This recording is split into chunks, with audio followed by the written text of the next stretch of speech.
Hi and welcome to another episode of the Getting Things Done podcast from GTD Nordic. I'm Morten and I'm here as always with my good friend and colleague Lars Roskilde Hendriksen. Tjena grabben! Hi Morten, good to be with you, and as always looking forward to sharing some more thoughts on GTD with our listeners.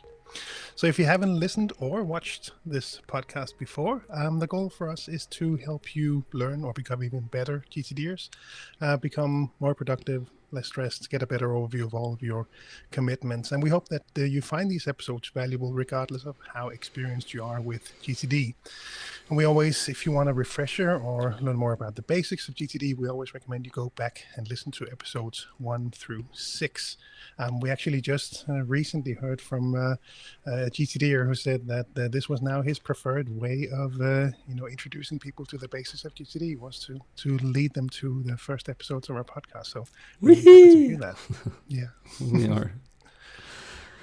Well, and this episode is a little special, at least for those of you who are watching this through a video channel, because this is our first attempt at a video recording of the podcast. I'm really, and we are a little giddy about this technology thing, I must admit, and we had a little technical issues before we started, so we prayed to the technology gods to help us with not having pixelation of Lars and drop out of audio, so please be with us. And today's topic is New Year's resolutions, and we have not had the time to discuss this in advance because we were so giddy about the technology, so let's just dive in, Lars. I have a question for you regarding New Year's resolutions. Are they necessary? Do you need them? That's a good question. I think a lot of people listening to this, watching this, will be GTDers, and we kind of do resolutions all the time. I mean, we set up goals. We most of the time we call them projects. so we really try to set these things up throughout the year. So maybe more from the perspective of taking a step back, reflecting, thinking of which new projects you might want to engage in the new year. That's probably more, I would say, my perspective on New Year's resolutions. So really not something special because we kind of do it all the time. But are there any things that kind of show up now that you maybe had a bit of time off, maybe had some time to spend with the family, friends, things like that? And what might show up and what might be new projects in your world now? I don't know. What would you say, Morten? No, I would say if you ask me if they are necessary, I would say a very concrete and loudly, no, you don't need them. But it depends. If you would like to change something in your life, then a New Year's resolution as such could be beneficial. And my first thinking about this is I remember starting thinking about this many years ago and about New Year's resolutions and what place do they have in the world, and for a lot of people have a lot of bad conscience regarding their New Year's resolutions, especially if you don't manage to fulfill them. And I've looked at this as, well, one of the reasons you fail on your New Year's resolutions is that instead of setting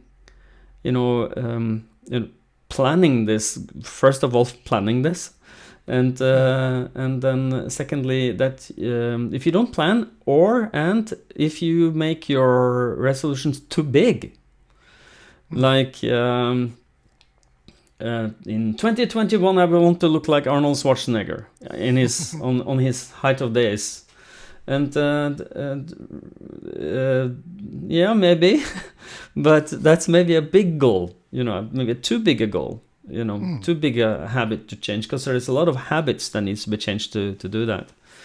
But so maybe we should just start talking about what kind of New Year's resolutions have you made or have you seen in the wild? What do people tell you, Lars? What do you see? Well, I mean, the classics are often, of course, health related. I think that's probably where most people come to New Year's resolutions. I think from a GTD perspective, maybe now is, if you've kind of fallen off the horse a bit, then maybe now is a really good time to get back on. Mhm. So maybe go back to the basics, start fresh, maybe with even a new system, rebuild it so it works for the coming year, especially in these really unpredictable times. You'll want to have a good, clean system that is ready to navigate the changes that will undoubtedly also show up in 2021. We saw how 2020 played out. So yeah, let's be ready for 2021 with a good, solid GTD system. So, and from that perspective, I would say really, yeah, start off easy. Again, come back to the basics. Get that weekly review in your calendar. Really stick to it now. Hang on to it. Empty your head and really try to build that system that will support you in making 2021 really good. Rebuilding your GTD system or getting it to work better for you is, of course, something we will need to touch upon in this episode. But I just want to also touch on the more traditional New Year's resolutions that people have, non-GTDers have, like stop smoking, start exercising, eat less salt, change my diet. I don't know if you have any others you've met in the wild? No, that sounds like the most common ones here in Denmark as well. Yeah. So, but if we are going to break this down from a GTD perspective, I have some tips that people might find interesting. But I would go back to whatever you want to make changes on. If it is your more well-functioning GTD system or better GTD practice. I would go back to the why first. Why do you want to make this change? Why is this important for you? And then ask why enough times until you uncover the core of the truth. Like if you want to do your GTD system better, I want to do my weekly reviews better. Why? Yeah, because I would then my GTD system will work better.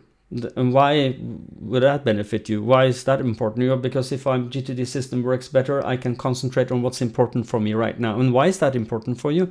Because I will be more present in the moment. And why is that important for you? Because then I can feel alive and I feel I am here on the planet. And why is that important? Because that makes me happy to be part of this. And then you go why until you uncover the real core of your motivation. Would you agree? Exactly. Yeah, exactly. And maybe to build on that, the natural planning model would also lead you to start with the why. So that might be an opportunity to bring that back up again. Yeah, and I'm sure that you can make a note now. That you will make a note in the show notes to link to the episode of the natural planning model. So those who would like to go back and look at that would be good. Sounds like a good idea. I am noting that down right now. Good. So, but when you know the why, I would also focus on the wild success, the vision part of if you use the natural planning model, and then just focus on the why. And the motivation part. What's your desired outcome? And if you want to do this, you want to become more, healthy, move more, to have a better, general health by movement. You need to, that's something you'd like to do. Then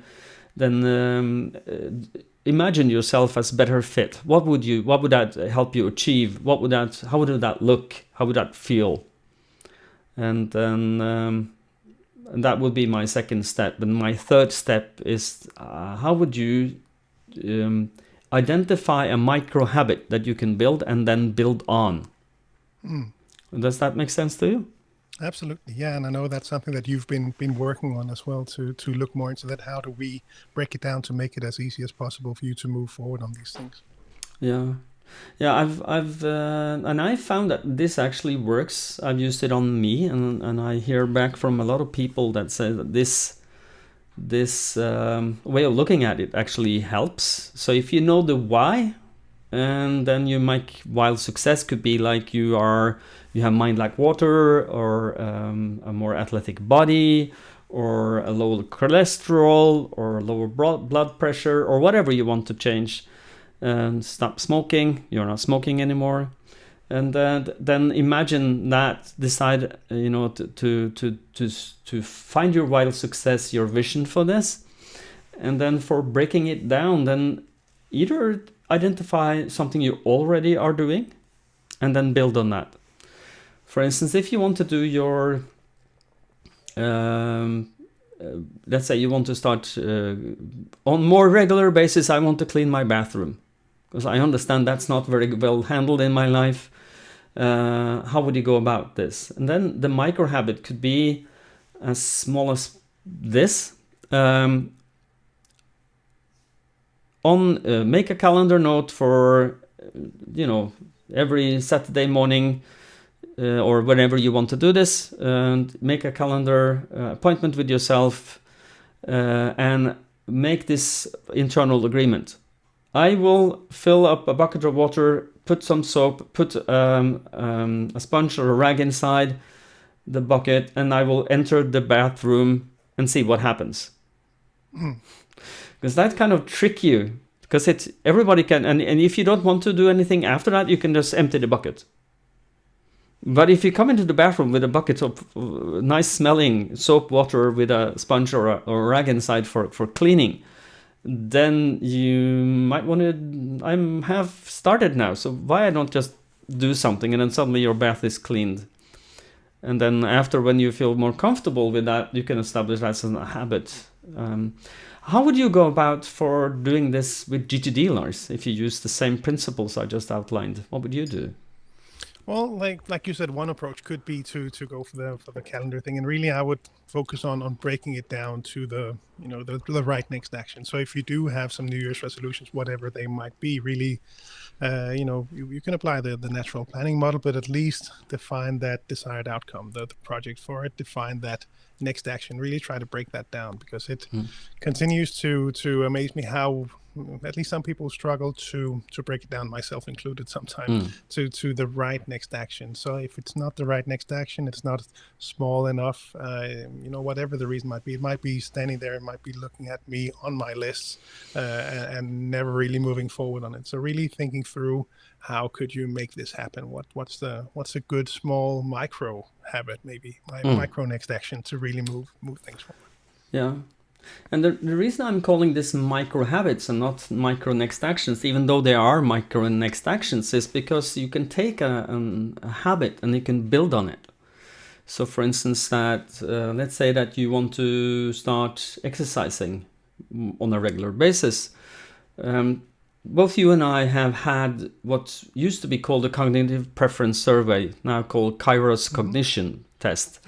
And this Kairos cognition / cognitive preference survey deemed me as a very low mover, which means that I get no joy of movement. My brain does not work better if I move. I can sit still for many hours without any problems. And that is a problem for my health, because if I don't move, I will die too early. And I identified health as something I would like to do something about. And some years back, I decided to do something about that. I was fairly overweight and I didn't move at all, almost. I worked a lot, but I didn't move a lot. And I decided to do something about that. And I decided, my why is I want better health because I want to live long, and that's in accordance with my Horizons of Focus document. So that's identified as this as an area I would like to a value for me, and a purpose of my life is to live long. So and then I broke it down to what is motivation. I pictured myself. I actually made a board. I took a cardboard A3, and I went online and found photos, and I go in magazines for find photos for helping me. And then I found a very athletic body that I liked. I cut his head off, and I imagined me on having this body. I never got exactly to that body, but I got into better shape, and that was my motivation. And then for building this, I decided to do the following: is that I must build a micro habit. And the micro habit was first I had to buy shoes because I didn't have good shoes, so that was the next action on my errands list. And I buy new shoes, and I found I had some tracksuit, some training clothes that I put, and I I managed to find it, I decided what to wear, and then I put the shoes and the clothes in just on the floor where I put my feet in the morning. And the micro habit was as follows: every day I will put my training clothes on, my training shoes on, and I will walk out of the house and down to the road, and to pick up the newspaper in the post box. And that I did, and that was the only thing I did for 2 weeks. Then suddenly one morning I woke up and I go down there and I saw a beautiful sunrise. So I decided to just walk up the road and to see the sunrise, because I had better view at. And that was really nice. And the next morning it was also a really nice sunrise. So I continued walking, and I walked around another bend to have an even better look. And then this kind of like escalated over time, because was my plan. After all, what I wanted to trick myself into to start walking. And then for it took me maybe 2-3 months or so, and then every morning I ran 3 kilometers. I don't run anymore, but I walk on average between 5 and 6 kilometers every day of the week. And that keeps me not very thin, and it doesn't make me very athletic, but it helps me for my future me living long. So that's So one thing I wanted to touch on as well is perhaps for people out there that might not have sat down to think about any possible New Year's resolutions, and maybe suggest to sit down and brainstorm a bit. What might they be? Because even though we often have these projects ongoing, there will be times when you more easily identify these projects, and maybe if some of the projects have been on your list for a while, there's actually room for new things, new initiatives to start off on. Then maybe set aside some time to think this through. You could brainstorm just off the top of your head. You could, if you have your horizons of focus written out, then maybe review some of those to see what might show up. Like you just mentioned now, it could come all the way from purpose, some really critical things there. It could be areas of focus where, now that you really think about it, there would be some nice things to improve for some of those. Well, what might those projects be? That could be health related, could be something else. Whatever might trigger a project. And one thing for me, one thing that I'm focused on now is to be more clear on my vision. I think what I have on my horizon for my vision is pretty clear, but I think it could be more detailed. There's room for me to be more clear about where I want to be, where do we want to be with the company, where do I want to be on a personal level with my family as well. Think these things through. So I know right now I have a gut feeling that is not detailed enough for me, so I'll be writing that out in more detail. And actually, one thing that just showed up for me as part of my end of year checklist is to clean out the archive. So I ran through that, and I came across my level 3 seminar materials, and that I had to put in there. So I picked that up and I ran through it, and then noted that there were some questions relating to the higher horizons as well. So I've brought them with me, and I'll be looking at those and think those through now to really work my way through this exercise as well. So if you have that handy, I can highly recommend to maybe also include that this year. One of the habits that you have to establish as a routine over time as a GGTer is to do your weekly review. And I know a lot of people have problems with that. And I think it might be valuable for the listeners if we touch upon how you can do that practically. And in the seminars we talk about you should establish it as a routine over time, build it as a habit, and then it becomes a routine. And make it easy to facilitate for yourself. So we talk about, and please feel free to add on this, because this is on top of my head. We recommend that you find a specific time at a specific day in the week where you can be undisturbed, where you can don't have somebody calling on you or knocking on your door. And if that's not possible, then put red tape, put barbed wire on your door handle or something to make sure people don't disturb you. And we then, just watched Home Alone, so maybe you can do that one with the heated door handle. yeah, that sounds like a good idea. And and the second part of this is to try and make it that you don't interrupt yourself. So instead of I would highly recommend that you, of course, have someone to write with an arm, so that if you start interrupting yourself on this, you would write things down. Or I'm looking at this now, but this thought is bugging my brain. Then write that down. But and we also say that give yourself some rewards if that makes you happy. If eat something you would like to eat, for instance, give yourself some reward at the end of this, so that you, or during, so that you feel that it's that might be extra motivation for you. What would extra motivate you? And we also talk about doing this as together with a friend or a colleague who are willing to do that. You know, we have Facebook groups in the Nordic regions you could join. We have meetup.com groups you can join, so that you can find a weekly review buddy, as we call it, if you'd like, some person who want to establish this as a habit as well. And now in the Zoom times, you can have a Zoom meeting together, where you have a meeting together where you do your weekly review. You don't talk while you do this. You just work together. It's a good excuse for setting aside time. But when that is cleared, when you have this, do you have any additional, tidbits you would give, some information, some tips, some tricks that helped you when you start to establish this as a habit? I would maybe two things come to mind. One is to watch out for the get clear step, because that can, if you're not, let's say it was a really busy week, so getting clear meaning gathering all the loose materials, getting it all into your inbox, getting that inbox to zero, both physically and digitally. Keep an eye on that one, because that can really steal the time you set aside. So if you blocked an hour's time, you might find yourself actually spending that whole hour just getting to the bottom of your email inbox.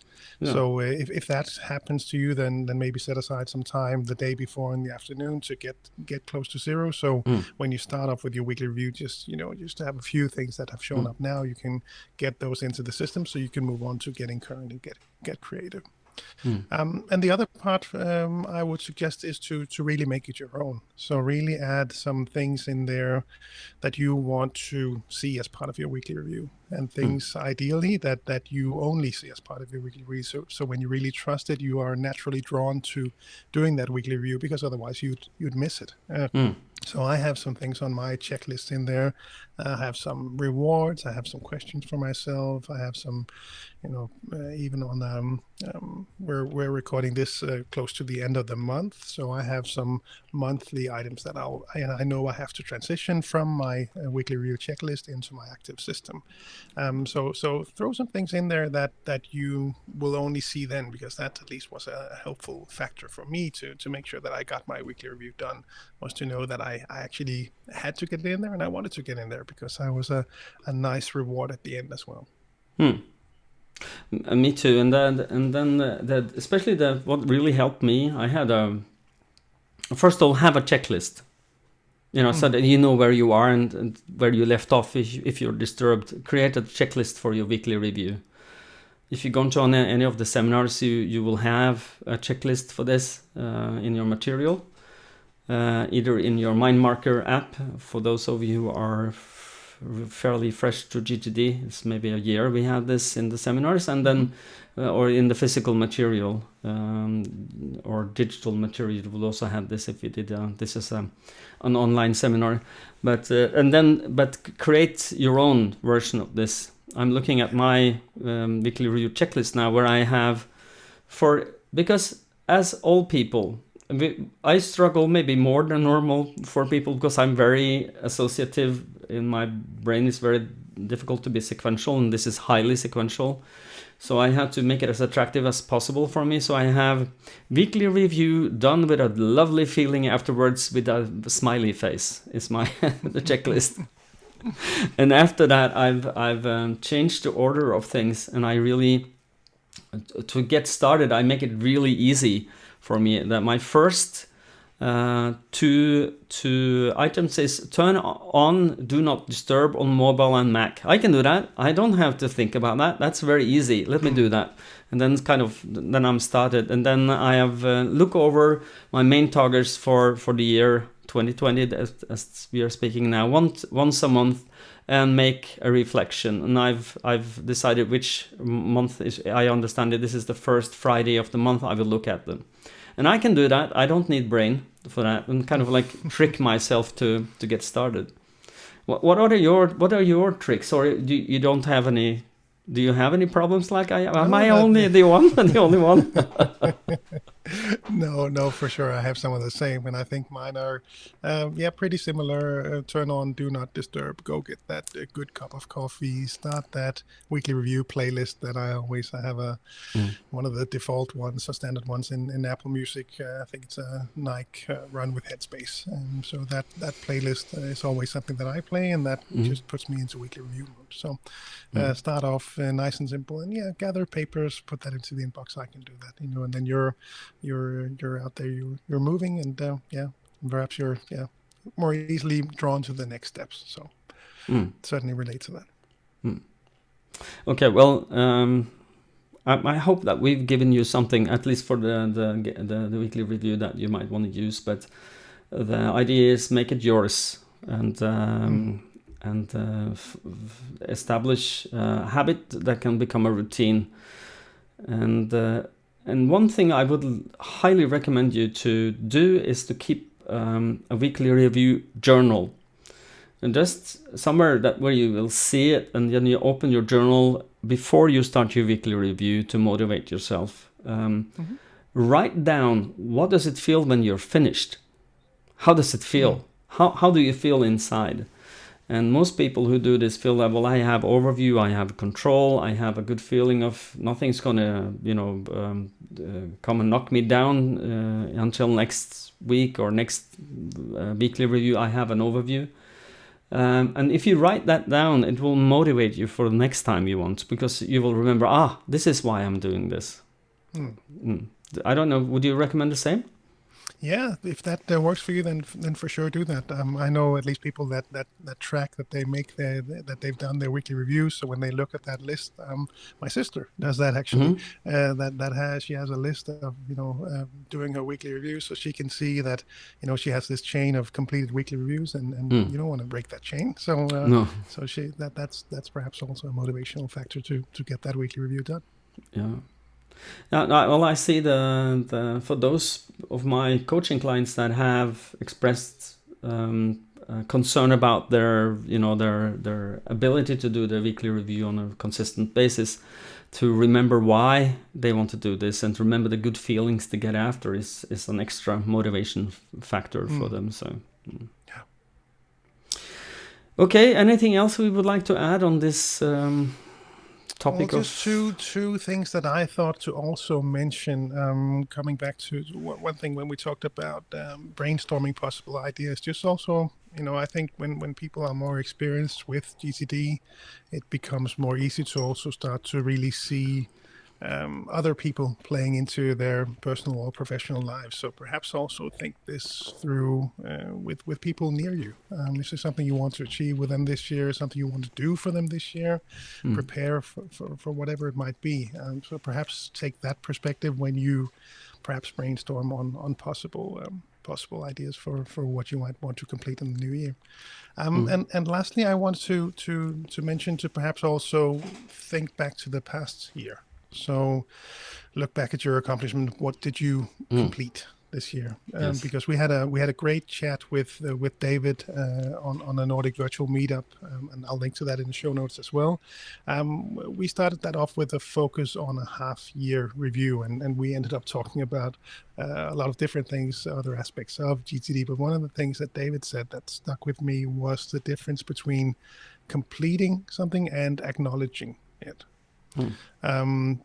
So as GTDers, at least for myself, we'll be really good at what we do, creating and completing things. But perhaps this time of year is also good to maybe add the acknowledge part. So it's kind of a completed perspective on what we managed to achieve in 2020. And I thought this might be valuable to the listeners, viewers out there to maybe spend a bit of time on as well, both for, feeling inspired about what lies ahead, but perhaps also inspiring you to do even cooler projects in 2021. Good. Well, I think we are at road's end here. Any last Freddy? No.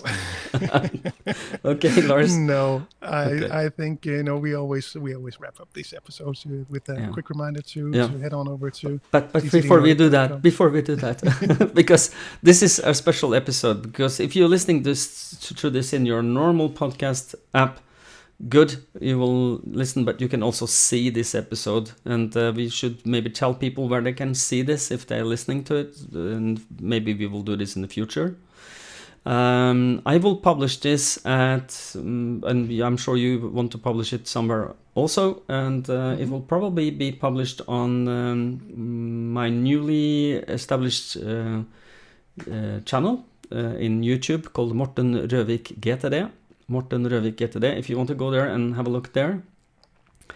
I'm sure you want to do it at the gtdnordic.dk page, web page. And where else would you like to publish this? Yeah, so it'll go out to YouTube as well, and we'll link to it from the gtdnordic.dk page for sure. Yeah. Okay, because we don't know if this is one time or more than one time, but I feel maybe more than one time. Do you agree? And maybe we need a separate feed as well for a video version. Let's see what we found out, and if you have any thoughts, let us know where you want to find this. Yeah, and please, dear viewer/listener, if you want us to do more of this, please let us know if you like this format. And this is without editing, so if we make any bloopers, they are there. And maybe we'll do them live, even stream them on Facebook or stream them on YouTube. We don't know yet, but please let us know what you think of this format with video. Would you like to see us, or is audio enough? I know some of you listen to us when you do chores, and it's maybe difficult to watch at the same time. Tell us if that's your way of consuming podcasts, or if you prefer seeing us, or both. And there was actually just a comment on one of the virtual meetups that they were happy to actually see put some faces to the audio that they were listening to. So at least some people will like this format. So yeah, let us know. Okay. Yes. And now, Lars, take us out. And now,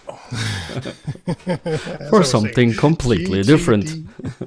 gtdnordic.com. We have links to all the country websites for each of the Nordic countries. From there, we have all the articles, the newsletters, links to the groups on social media, all of our offerings, virtual and physical. So have a look at those, and gettingthingsdone.com for those of you outside the Nordics to find your local partners there. So we hope that you found these episodes valuable. We'll see how you can maybe rate the video versions. I don't know if that's just a thumbs up and a subscribe, and what else you might be able to do on YouTube, and of course on iTunes. It really helps the discoverability. So any ratings or feedback you can give, that's highly appreciated. Well, thank you all for listening or watching and listening. This is the end episode of for 2020. This is our last episode, so hopefully you enjoy it, and until next time, have a great time, be safe and be productive. Bye everyone.